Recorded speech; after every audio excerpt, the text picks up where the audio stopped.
Kudaylap böwresine götürün, İce delmesini dünya getirin.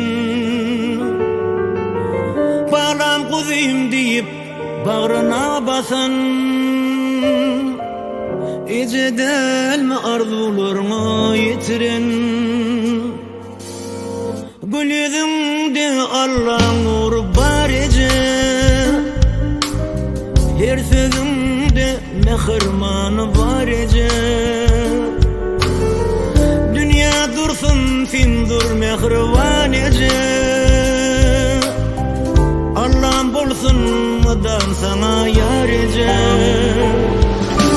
Can ecem takdim ediyen sen önümde, can ecem dünya gülür sen gülümde, can ecem kuluk yaşı sen sağlıkta, can ecem. Can ecem gözlerim şadlıktan dolsun, can ecem ilmiden başım dik bulsun, can ecem bağladan sana konsun, can ecem keven ecem.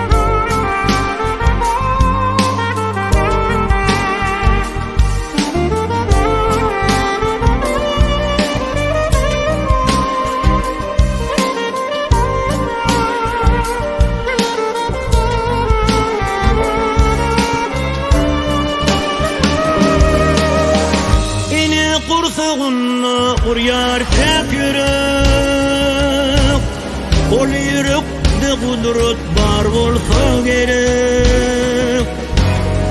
Sen üçün sindirin mehrine derek, inanı söymegimiz gerek, bil gerek. Eni üçün dünya inin bağlası,